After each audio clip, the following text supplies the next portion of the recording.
Howdy, this is the Views from the Shop podcast. I'm your host, your one and only host, Tim Miller, and today it is Monday, November 17th, 2025, and I wish you a very, very, very happy National Homemade Bread Day. On today's show, we cover the Buckeyes picking up a win over the Fighting Irish on Sunday afternoon. Ohio State 64, Notre Dame 63. The Ohio State Buckeyes improved to 4-0 and pick up their first Power 5 conference win of the season. Buckeyes remained perfect. It was not the most aesthetically pleasing game, but regardless, it was a win for Ohio State. So on today's show, we will cover the game in its entirety with some first half, second half breakdown. We'll get into some major takeaways in this game as well. Of course, we'll mention Bruce Thornton. We'll talk about Christoph Tilley and all the major players and factors that led to the outcome of Ohio State winning this game. As we get into it, as always getting new subscribers, always getting new likes and new follows and all those types of things. So encourage you. This is the one and the only Ohio State basketball exclusive podcast covering every single game Ohio State plays throughout the year with a recap and a preview episode. So if you would like to know before Ohio State plays Notre Dame, what kind of team is Notre Dame? What could this matchup look like for the Buckeyes? I'll tell you, in this one I was wrong, but I'll still tell you what I think from watching both of these teams play. I remain close to the program and people around the program and things like that, and it just cover this team as closely as I can. So encourage you, subscribe wherever you get your podcasts. Even if you think you're subscribed, check to make sure, because just because those episodes are showing up in your feed doesn't mean you're necessarily subscribed. FYI, it just means you like the content. Make sure you subscribe so it's there no matter what. Give a 5-star review. Can't let the Nut House win. Although, did they have a win yesterday when Ohio State won over Notre Dame? We'll talk about that. And 5-star review. Follow wherever you get your podcasts. Make sure you like the video on YouTube as well. I tell you what, friends and folks, I watched this game. What would it have been? I'm not going to do the math. Watch this game about 4:35, 4:40 a.m. Eastern Standard Time on Monday morning. Why? Because I was in the car. I was out and about, unfortunately, driving around the state of Ohio yesterday, which meant I was going to have to miss this game. No tweets from me. If you were wondering why there were no tweets from me, that's why. So I had to stay off social media, which was better than you would think, probably, for all of us, and make sure I had no spoilers, no one texting me, anything like that, and then watch the game early Monday morning and then get some notes taken down, some thoughts, things like that. I had no idea what happened in this game. And quite frankly, you win the game. So you should be pleased. Here's what I'll say, though. You win in the football field in a national title game. Like, yeah, it feels good. But I think Ohio State as a whole, as the athletics department, as a fan base in general, you really needed the win on the hardwood in November to feel great about a national title in January. Maybe that's just me. I think we all could say that we felt that way, though, right? Like the national title, that's cool. We got to win a regular season game against them in basketball, though, to really feel like we're on top here. Notre Dame still has not beaten Ohio State in this century, and it is a not necessarily rivalry, but a game that these two programs have played a fair amount here in the 21st century. South Bend feels like innuendo for a medical condition rather than a city, but the Buckeyes come out on top regardless. In football and basketball, clearly Ohio State is just the superior program in all forms. But the real winner in this one, it's not Ohio State. It's not Bruce Thornton. You may be thinking, was it the atmosphere at the shot? No, it wasn't that. It was whistle manufacturers. Anyone involved in manufacturing whistles, their stock is sky high this Monday morning. Just your casual 37 team foul game when two teams meet up, free-flowing offenses, one of the best offenses in the nation overall. Not in this one. Got to blow that whistle. That's just what happens, and that's okay. But Ohio State wins this game. Like I said, 64-63. We'll get into it with some thoughts here in the first half. We'll get some thoughts in the second half and some overall takeaways. But as this game, I'll tell you as well, there were no spoilers for me. I didn't check the score. I had no idea if Ohio State won. And quite frankly, through the first half, I thought Ohio State was going to lose this game. So that said, I'm going to have some notes here, just like any other game, where I watch it live with you, which means some of these notes, which I'll point it out when we get there and you'll know anyway. There's some notes in this game where I was like, yeah, well, this won't end up being true. But that's how it goes. So early on in the first half, and just overall in the entire first half of this game, but especially early, Ohio State offensively looked highly uncomfortable. You get Devin Royal. He didn't look like a small forward early on in this game. He dribbles a ball off his heel. He missed a three, and then he made a three in the first 4 minutes. I'm not necessarily sure it's a hip thing. I think it's just more of a comfort thing. What we're seeing from Devin Royal at this point, I think, at Ohio State as a junior, transitioning from the 4 to the 3, is that the shot is there. The playmaking, the ability to create for yourself off the dribble is not necessarily there. And that's what we saw as a team early on. John Mobley Jr., he was aggressive early. He took a lot of shots. He missed a lot of shots. Like I said, Devin Royal he shoots or he dribbles the ball off his heel, leading to a turnover. John Mobley Jr., he's able to get some open looks. They don't convert. A lot of times there were players who wanted fouls early on in this game, didn't get them. John Mobley Jr. was one of those guys.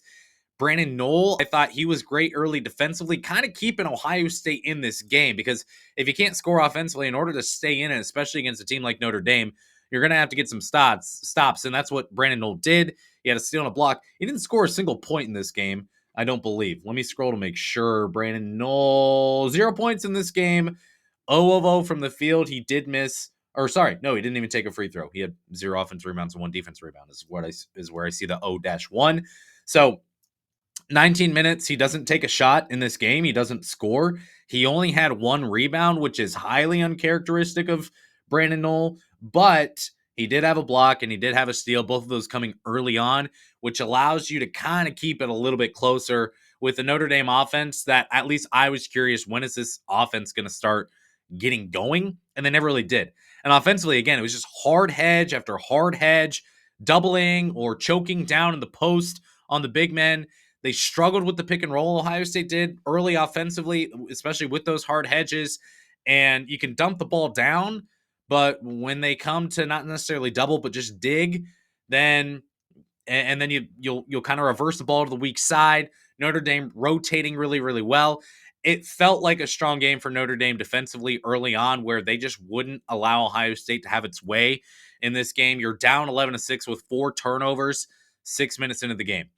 And I wasn't on Twitter, like I said. I assume at that point, Twitter, not all that clean, not happy there. Ohio State continues to take threes really late in the shot clock as this first half goes on. And it just, again, it was possession after possession where you're trusting the pick and roll and you're trusting guys just to get open and create for themselves. And Ohio State couldn't do it. Ohio State gets a bucket from Christoph Tilley. He gets an easy layup with 13 minutes left. You needed more of those easy buckets. You just weren't getting them. Offense really felt rattled overall, I think, early on in this game. And I said, like in the open of this show, I said, hey, I told you how I thought this game would go. Some games this year, I've been spot on. The IU Indy game, a lot of people surprised about how that went. If you listen to the show, you knew exactly how IU Indy was going to play. In this game, I thought it was going to be won and lost on the perimeter. That wasn't the case. Early on, Notre Dame leading the scoring battle in the paint 14-2. And that's why Ohio State really didn't feel like it was in the game to start this one. And then Gabe Cupps, the player who gives Ohio State its first spark of this game. Plenty of talk about Gabe Cupps. I saw a random tweet from someone saying the program isn't serious because they paid so much money to Gabe Cupps. Look, folks, everyone's getting paid. It's the portal. It's NIL. If you're mad about Gabe Cupps getting paid, even when we don't have a confirmed number that he was paid, then we're just yelling at clouds at this point. Sorry, I say this all the time. Like, my perspective here is not to be fanatical, The only time I've come on this show and just yelled and been angry was the Auburn loss last year. I've now been doing this show. We're going on 4 years now at this point here in a couple months. And I'm not the type just to get all up in arms over how much some players getting paid. You got to build a roster. We never got a confirmed number how much he was making. Why is Gabe Cupps always catching strays? I don't get it. I do get it. It's the TikTok, and it's the fact that he was the first player to sign with Ohio State in the portal, and that was disappointing because fans want 12 Bruce Thorntons out there at times, I think, and you just can't have that. But overall, people don't like Gabe Cupps.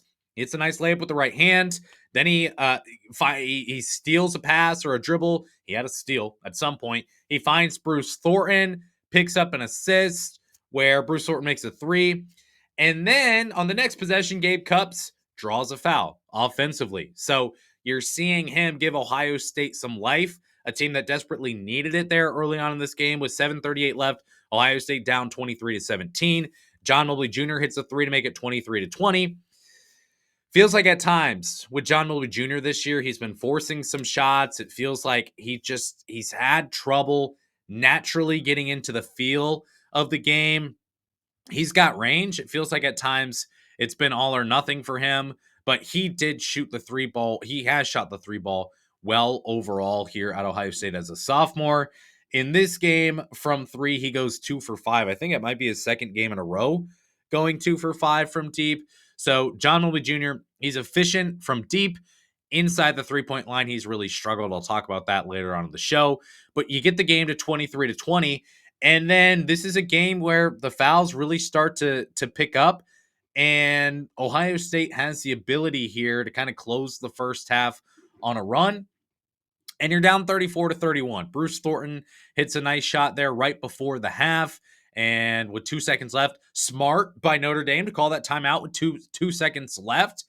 They don't score. And it's 34-31. And especially with how the game started, I don't think anyone really felt all that confident that Ohio State had a chance to win this game.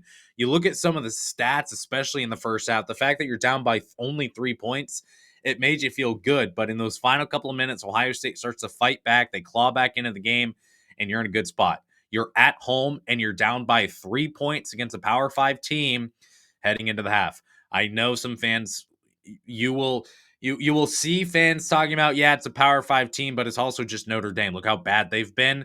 Look, the fact of the matter is this. Notre Dame has one of the best backcourts Ohio State is going to face this entire season. Say what you want about the rest of the team, but offensively, this is a team, even in the first 3 games for Notre Dame, that really dominated with Braden Shrewsbury and with their other guard whose name we will find here, Marcus Burton. We'll talk about that, I guess, now.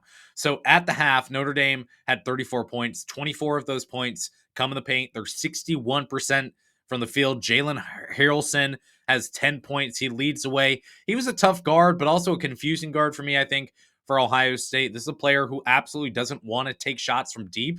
Colin White got beat a couple of times on Harrelson. This is a player I would just say, like, if he wants to get the three ball up, let him. But give him some space and be ready to defend him on the drive as a slasher rather than as a shooter. He had his way in the first half. Shrewsbury, Burton combined for just 7 points total in the first half. That's a big-time win for Ohio State. Look how good these guards were, especially Burton coming in, averaging 18 or 19 points per game after scoring over 20 points per game last year at Notre Dame. I thought that was highly impressive for Ohio State to shut those guys down. Neither of them even attempted a three-pointer in the first half. Buckeyes on the other end, Notre Dame scores 24 of 34 points in the paint. Ohio State had just 8 paint points in the first half. They had 4 made three-pointers in the first half. You got to get one of those working. The fact that you're only down by 3 at halftime against a real team in that it's not IU Indy, it's not Purdue Fort Wayne, it's a power conference team. Again, people will say Notre Dame sucks. In the grand scheme of college basketball, no, they do not suck. They may miss the NCAA tournament this year. It's probably more likely than not that they miss the NCAA tournament this year. It's not a program or not a team that sucks necessarily. And you go into the half with only 4 made three-pointers, an Ohio State team, A Jake Diebler team only making 4 3-pointers in one half, not good. That's not where you want to be. You only score 8 paint points in the first half, not good. That's not where you want to be. But you're still only down by 3 points. You got a fighter's chance, a puncher's chance to win this game. Ohio State forced turnovers in the first half as well. They suffered 7, but they forced 9. A lot of them were live ball turnovers, not dead ball turnovers, where you're going the other way. The defense gets a chance to reset. And I thought overall that allowed Ohio State to stay in the game in the first half. Carson Tote traveled right before the half. There were turnovers like that where you just had a little bit more pressure. You forced some steals on the corner. Colin White had one on an instance like that where you're allowing Ohio State to quickly change the pace of the game, run the ball up the floor. That definitely helped Ohio State in the first half as well. The Buckeyes were heavily out rebounding in the first half. Talked about this in the preview show. Notre Dame, a good rebounding team, led mostly by Carson Tout. 17-9 in the first half. Ohio State trailed in the rebounding margin. Tout had 7. Devin Royal was Ohio State's leading rebounder in the first 20 minutes with 2 rebounds. That was it. Brandon Knoll had 1 in this entire game. And as a whole, Ohio State ended this game getting out rebounded as well. Not a great rebounding performance for Ohio State, especially in the first half. But I mentioned that. I also mentioned the fact that I thought in the first half specifically, Ohio State got a pretty unsavory whistle in this game. I saw Christoph Tilley get hit in the face. I saw another play offensively where a ball handler from Notre Dame, I don't remember who, kind of gave a chicken wing. I think it was to Devin Royal as he crossed half court. Maybe if Devin Royal just hits the deck on that play, maybe not. Maybe you get a call with a different official where you get that chicken wing and we're going the other way. But it felt like, especially offensively, Notre Dame was allowed to be very aggressive when Ohio State had the ball, and they could defend very, very tough and physically on Ohio State. Jake Diebler didn't appear to really be going crazy or anything like that in the first half with the whistle that Ohio State was getting. But I personally thought there were some tough calls, or there were some times where the Zebras decide not to call fouls when I felt like they maybe deserved to get a foul call on Notre Dame. We didn't see that happen. So overall, I thought that it was a tough whistle for Ohio State. There was no help for Bruce Thornton in the first half as well. He had 11 points on 3 of 5 shooting. He cooked Tout to get to halftime with his bucket that he made. Mobley had 9 points, pretty inefficient overall in the first half. Christoph Tilley couldn't get it going. Knoll didn't have a single attempt. He ends this game with 0 points and no attempts. You get nothing off the bench other than Gabe Cup's layup. So I say all that to say this. Ohio State was absolutely in this game after a first half where you get out rebounded like crazy. You can't score any points in the paint, and you're giving up a bunch of points in the paint. You get no help to Bruce Thornton, and you're still heading into the second half only down by 3 points. So I think all of that combines with, man, it could have been a lot worse. Ohio State could have been down 37-28 in the first half. And if that were the case, Ohio State wouldn't have won this game, obviously. It took a 4-point advantage in the second half to win this game. And if you get that and you're down by 7, you're down by 8 because the ball isn't bouncing your way, or the fouls are being called differently, or you'll get rebounded even worse, or you get even less help outside of Bruce Thornton. This game could have been a lot worse. So I say all that again just to say Ohio State down by 3 points in the first half with everything statistically that went wrong for this team. I don't think you can really be all that upset. Head into the second half. And this was kind of where Ohio State started to get an edge. This is where Bruce Thornton kind of continues his All-American candidacy. He hits a triple. He makes a shot in the short corner. Slides in another one from deep. It's a 7-0 run, I believe, all by Bruce Thornton, making it 44-42. He grabs a defensive rebound as well during that stretch that allows Ohio State to get a new possession. To me, I didn't go to this game. I scrolled Twitter for maybe 5 minutes before the show just to see what people are saying. Seems like overall the atmosphere was actually pretty good at the shot yesterday. I've had someone tell me before that this is a fan base and these are fans in the shot who don't know when to cheer. They don't know when to get up on their feet. They don't know when to get loud. I will say at this point in particular, this game was teetering on Ohio State breaking it open, taking its first lead of the game, and really taking a hold of this game in the second half. Very faint defense chance before it kind of hushes into a low roar. Notre Dame gets a bucket at the buzzer to stop the run. And at that point, I was just like, where are the fans? Like, get loud. But again, I'm told, especially late, like on that last possession where Christoph Tilly scores, the crowd pop there and how loud they were at the end of the game to win this game, I will give credit there. I will give credit. I'm not here for the Nut House to go review bomb me again. So I'll say, hey, good job, guys. All right, good job. Can you just? I don't even need a 5-star review from you, Nut House people. Okay, I know you're mad at me, and I get that. Just forgive me and just take off the 1-star review. Undo it.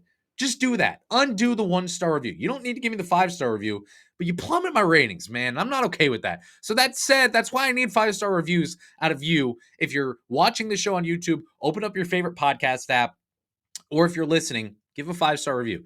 It helps. So it felt quiet, but maybe I'm wrong. Maybe I'm wrong. At least at this moment in the game, it felt like it could have been louder. Loudest cheer in this game, other than Ohio State actually winning, missing 2 free throws. So that promotion's doing well. Connor Lamons came on this show during the offseason, or the preseason, I guess I should say, and he broke the news that, hey, we're going to give away like free chicken sandwiches or something, some Chick-fil-A promotion if an opposing team misses 2 free throws in a row. There you go. We did it. We did it. So the other thing at that time is there are times in games where you watch other teams play and fans know, hey, it's time to get loud. It's time to stand up. People in the shot, not really fans of standing up, apparently, which is why I continue to contest that there should be just one section. Just give us one section where any fan who sits in that section is allowed to go freaking berserk or nuts. Makes sense, right? It's the Buckeyes after all. I think those fans deserve one section. Everyone else, if you want to be an old head, that's fine. There will be consequences. So that was a time where Ohio State had a chance to get loud, and you could have seen the camera kind of panning back to show more of the fans standing up, and didn't do that. That's all I'm saying. All right, now that's kind of an awkward tangent, and I apologize, but it's who I am as a person. So I guess we just got to deal with it. All right, Ohio State. The comeback kind of stalls for a few minutes. Christoph Tilly goes 2-2 from the free throw line to tie it. Just over 11 minutes left to go. Crowd getting loud there. At that point, you get the possession where you get to stop, then you have to do it over because we go to the monitor and we check it. What's up with the coach's challenge, by the way? I want to see Jake Diebler. I don't think it goes this way. I think you just say that, like, hey, I would like to challenge this play, sir. Good official. But I would like the red challenge flag or something, like maybe you throw confetti on the floor if you'd like to challenge, just something to give us some more interesting declaration of challenge. We're not doing that. Maybe at some point. Maybe no. I guess if you just decide to do that, you're going to get teed up or something. But if we can get some coaches to band together to throw confetti on the floor, or maybe like dump a drink on the floor like someone did during this game, maybe gives you a little more pizzazz when you decide to challenge. So you do the possession over. You do get a stop. Christoph Tilly gives Ohio State the lead with 10-12 left to go with a free throw. This is where Ohio State, the avalanche begins. Like in the first half, we're snowballing. In the second half, the snowball is large and in charge, and it's rolling down the mountain. Ohio State's picking up a lot of momentum because Notre Dame simply cannot stop fouling. This is where, in the first half, I said it felt like Ohio State didn't really get the most favorable whistle. I got to shut up. Zip the lips, throw the key away, or is it just a zipper? What do we throw away when we zip our lips? I don't know, but whatever it is you throw away, you throw it away, because at that point, Ohio State, the whistle was kind of favoring the Buckeyes. Amari Bynum, he dunks on Jalen Harrelson. It's baby on baby crime. You're rare baby on baby crime, but we got an opportunity for some baby on baby crime in this game. Gets fouled, gets the harm, and that allows Ohio State to again retake the lead. That was a big play for Ohio State. Amari Bynum, he does look overall pretty comfortable. He gives you some scoring off the bench. If he can continue to develop for Ohio State, a team that doesn't really have a lot of scoring options off the bench right now. I know there's people who want Amari Bynum moved in the starting lineup and Brandon Knoll off the bench so that Ohio State can have some scoring options, but I don't know. I guess I understand it because then Amari Bynum is in with a bunch of starters and there's less pressure on him. And Brandon Knoll can be more of a focal point offensively off the bench. I don't know. I'm neither here nor there. I trust the coaching staff in that regard. But Notre Dame couldn't stop fouling after that point. Tilly constantly going to the line. He goes 6 of 7 during a stretch. Bynum gets a free throw on his dunk. Allows Ohio State not only just a scratch in this game, but to build a lead. They get up by 6 points at one point. You had Sundra with 4 fouls. Burton and Muhammad both have 3 with 8 minutes left. Ohio State in the double bonus barely halfway through the second period in this game. Feels like the game, while it's close, Ohio State starting to grab the momentum and the waves are going in Ohio State's direction. Every time you have a little bit of momentum, a little bit of a tremor, it feels like it's favoring the Buckeyes. Bruce Thornton gets Ohio State up by 6, like I mentioned. Harrelson, he finishes over Ivan Negavon, who we can talk about him.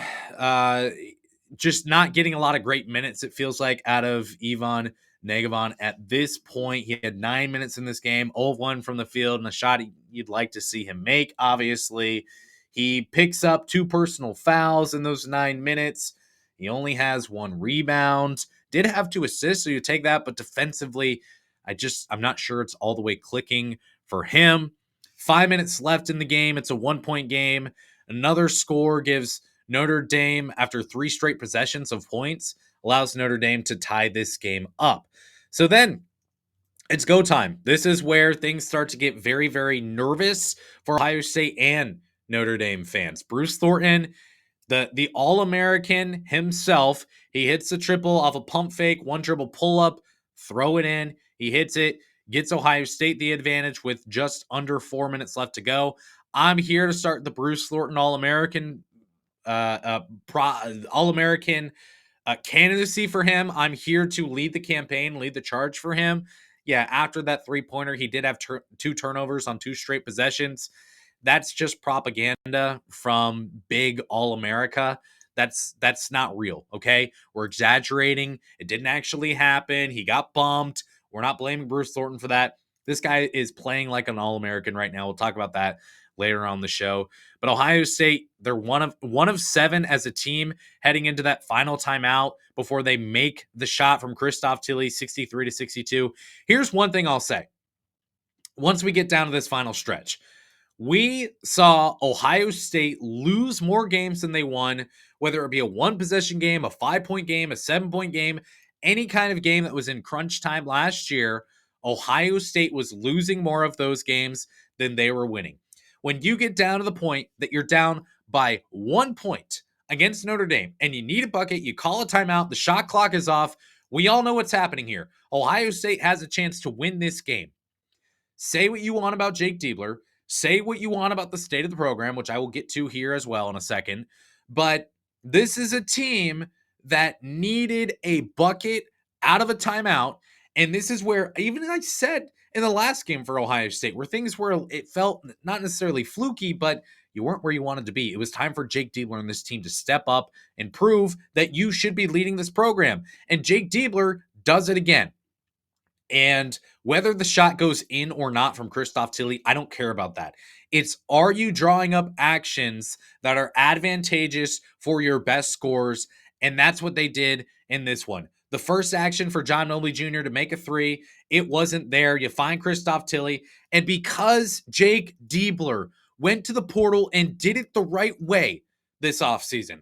Last offseason, look at what the heck Aaron Bradshaw's doing at Memphis. And have a barf bag next to you. It's absolutely horrible. I saw on Twitter, Evan Mahafy's taking 3s and hitting them at Akron. Good for him. Sean Stewart, I don't know necessarily what he's doing at Oregon. Much different approach from last season to this season in the transfer portal. And I told you, I love the fit for all these players that Ohio State brought in with Jake Diebler, Christoph Tilly. If this guy is not on the team this year and you've got literally anyone else at the starting 5, that player is not doing what Christoph Tilly did in this game. Christoph Tilly was able to take a pass from not the paint, dribble, get to the paint, and make a driving layup. Not a post up, a driving layup athletically. And that's what you didn't have from Ohio State last season. You can look at anyone on that roster last year. You weren't going to get a big to do that consistently. And because Jake Diebler went out and he changed his approach and he got his true stretch five in Christoph Tilly, that is how Ohio State wins this game. And then after the make from Christoph Tilly, what happens? You've got Marcus Burton on the ball, Christoph Tilly matched up against him, and the big 7-footer out on the three-point line, he contests the shot well enough. This is something that cannot be skipped over. A 7-footer guarded one of the most prolific scorers in college basketball over the past 2 years. He guards him an extended three-point line. Guards the ball, contests the shot enough to where the shot does not go in, and Ohio State wins this game. By the way, I did talk some, not trash, but I just told it like it was with Carson Tote. Tilly made that shot over him to win the game for Ohio State. So I tell you what, the Ohio State, they bruise out a win in this game. First test of the year, I said in the pregame show, not necessarily a test, more of a quiz for Ohio State, I guess I would say at this point. We'll get into takeaways now. Ohio State had 5 points in the final 6 minutes of this game. They shot 1 of 7 in their final 7 shots before Tilly makes his layup. Yet I'm on Twitter this morning on Monday, and I'm seeing people continue to complain about Ohio State. This is a team that is 4-0. This is a team that is now 1-0 against Power 5 programs. Don't care about what Notre Dame has been. Literally don't care. Watch the team. Watch how prolific this backcourt is and how good this offense has been over the first 4 games of the season, or first 3 games of the season. I don't care what the health of Notre Dame's program is in college basketball. You won the game. What do you want Jake Diebler to do? You want him to win harder? Are you looking for style points? Because guess what, folks? If you hold Ohio State to the same standard that they were held to in 2010, you're going to have a really bad time. You're going to complain that Ohio State didn't cover the spread against Notre Dame. Guess what? I don't give a crap. This is not the program that it was in 2010. It's the same program, but the level at which Ohio State has been playing, if you expect them to go on a Final Four run this year, yeah, you're probably going to be disappointed. Because only 4 teams go on a Final Four run every year. 4 teams out of like 371. So you have less than a 1% chance to go to the Final Four, technically. Not technically, but technically. Don't care. Shut it. Don't care. Not every team go on a Final Four run. Not every team go on a Sweet 16 run. And as Ohio State has learned, not every team can even make it to the NCAA tournament. Ohio State's missed it 3 years in a row. And if you're complaining about Ohio State being 4-0 early in the season and picking up a win against Notre Dame when you went 1 of 7 down the stretch, when you got destroyed in the first half on the glass, when offensively you never really felt like it was a conducive unit, guess what? I don't know if this team is going to be for you. Because if you're going to complain now, when this team does, which I think they will, when this team does start to really gain momentum, why are you cheering? You're mad that they're 4-0. Why are we happy when Ohio State upsets Purdue? Or whatever the big win will be for Ohio State this season. I don't get the nagging. I don't get the complaining. And quite frankly, I will continue to come on the show and say you got to stop. Because this program is not where it was 15 years ago. Is that acceptable? No, it's not acceptable. But we, as a fan base, we've got to step up and just say, man, thank God we're 4-0. I don't know if this team wins this game last year. Quite frankly, I don't think they do. I picked Ohio State to lose this game, actually, because I thought, well, you heard all my reasons for that. But we've got people complaining on Twitter and just highly toxic who are mad about Ohio State winning a game. They won. I don't care if they didn't cover. I don't care if it was ugly. Guess what? It was ugly for Notre Dame too. But Ohio State was the less ugly of the 2 teams, and they won this game. And now they're 4-0. And quite frankly, I hope this team doesn't get ranked this week. I hope the AP continues to leave Ohio State out because that just means more attention. People are going to say, they're the 25th best team in the nation. They barely beat Notre Dame. Shut your mouth. Just shut it. They're 4-0. Guess what? They're going to be what? 6-0? Pending everything goes well. They're going to be 6-0 heading into Black Friday against Pitt. And then you got a chance to be 7-0 heading into conference play. What the crap are we complaining about, man? You won the game. You won the game. And I said, since Ohio State hired Jake Diebler, was he my first choice? No, he wasn't my favorite pick. But I believe that he has the mold to be successful in this job. And not just that, I believe it's going to be a slow build because he's not Dusty May. He's not John Calipari. He's not a coach who's had several years of head coaching experience at a high level to just flip it in one season like Pat Kelsey has at Louisville. It was going to always be a slow build for Ohio State, which means a lot of growth early on for Jake Diebler, but it's not going to happen overnight. That's what I said. Fans didn't think that was acceptable. That's fine. We can agree to disagree. But my gosh, we're complaining about beating Notre Dame in a game that I don't think Ohio State wins last year. Quite frankly, I don't. I think Ohio State's 3-1, and you've really got reasons to complain. Just imagine where this program's been the past 3 years. So if you're mad, I can't do it. I can't do it. I can't agree with you in that regard. Let's talk about some good things. Bruce Thornton. Bruce Thornton is playing like an absolute All-American right now. He leads the team in scoring yet again in this game against Notre Dame. He's now averaging 25 points per game this season. 4 rebounds, 3 assists. He's made 13 three-pointers in 4 games. He played all freaking 40 minutes in this game, and Ohio State's win over Notre Dame.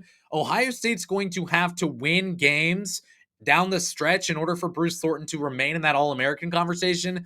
But right now, this is the least talked about All-American candidate in all of college basketball. He continues to be the last of his kind at Ohio State and in college basketball, staying at the program and producing at such a high level over 4 consecutive seasons for the exact same program, not going to the NBA, not transferring out to a different program. Bruce Thornton is one of one. Bruce Thornton is the captain of all captains at Ohio State. He deserves more love. He continues to lead this team. He plays 40 freaking minutes yet again. That's become a norm for Bruce Thornton in big games. Jake Diebler trusts this guy unequivocally, and he has a great game for Ohio State, allows the Buckeyes to win this game. Another takeaway from this one. My hat's bothering me, man. If you're watching on YouTube, you're probably watching me mess with it, and I apologize. I'm getting fired up, but it's what we got to do, man. My job, again, I'm my own boss, so I am giving direct orders to myself to be analytical, to be measured, but sometimes you just got to get after it when I believe people are saying stupid things. Here's something that's not stupid, okay? Pick and roll game, especially in the first half. A lot of ISO ball. It's not what Ohio State wants to run in the first place. And against lesser opponents, you might get some more buckets. Against programs and teams with more comparable talent, I think Ohio State might struggle. It felt like they continued to settle for bad shots, bunch of ball reversals. You hope someone can drive and score. Like that type of offense, we got to get away from that. You cannot fall into what you saw last year. You've got better athletes, you got better scores on this team, but you cannot fall into that. Again, officials, they weren't giving fouls when it felt like Ohio State deserved them there in the first half. But Notre Dame, they made this game really tough with a lot of denials, fighting over screens, hard hedging, digging. This was a high-pressure defense. Ohio State struggled in this game. You got to see more conducive offense in the half court, and that's one concern I have, is that Ohio State looks really good free-flowing when you can just beat your man. When you don't have that athletic advantage at all 5 positions, that's where I wonder about Ohio State. So that next test for Ohio State will be against Pitt. We'll see where things go from there. Free throws won this game. 19 of 23 for Ohio State, a team that continues to shoot the free throw ball, shoot free throws well this year. Notre Dame just 12 of 20. It's scary to think the outcome of this game, if Notre Dame is just average, if they're just 15 of 20 from the free throw line in this game, Ohio State loses it. Ohio State out-rebounded. They made the same amount as 3-pointers as Notre Dame in this game. 4-point swing and points off turnovers, not a lot. The reason Ohio State won this game was from free throw shooting. And guess what? Last year, Sean Stewart, Evan Mahaffey, really bad free throw shooters. It was not a great free throw shooting team last year, and you had some guys, Ivan Negevon, another player, who you simply didn't want at the free throw line. This year, Ohio State shooting the free throw ball well. I don't know why I keep saying free throw ball. Let's see where Ohio State is nationally in terms of free throw shooting, because I think it's probably pretty dang good. Courtesy of College Basketball Analytics, they're 90th percentile. I'm right. 90th percentile in free throw shooting this year at 78.5%. So Buckeyes shooting the free throws well. That's how they won this game. Question I have, when are we going to call it continuation? This feels like the hand checking rule from years ago where we're finally going to call it. Wink, wink. No, we actually don't. Continuation. Tilly had a chance in the second half. There was a player in the first half. I can't remember who had a chance for a continuation call as well. Bruce Thornton feels like he should have gotten a continuation call. I think it was 1 or 2 games ago. They say they're going to call it. It's a rule change. Freaking call continuation, because Ohio State can benefit from that. Last takeaway in this game, we might have overestimated Ohio State's 3-point shooting this year. By we, it may be both of us, me and you. But if it's just me, then I got a mouse in my pocket. 7 of 23, 30% in this game. Luckily, Notre Dame only 3 of 10. By far the worst performance. I don't know why Notre Dame didn't try to shoot 3-pointers in this game. Really weird. That's been their calling card this season. They decide not to in this game, and they lose the game by 1 point. Ohio State is 38 of 100, 38% this year, shooting the 3 ball. That number is really lifted by their 57% shooting percentage in the win against Purdue-Fort Wayne. Mobley, he's shooting it well from deep, despite the inefficiencies from 2. Bruce Thornton is at 57%. Devin Royal, I think, is at 50% with a little less overall volume. But I believe Christoph Tilly is 0 for his last 12 from the 3-point line. Ohio State's going to have to get this figured out. This team cannot reach its highest potential offensively or as a team overall unless they're shooting the 3-point ball better than they have to start this season. So we'll see. Again, they got 2 games to kind of lesser opponents. We'll see if they can do it there.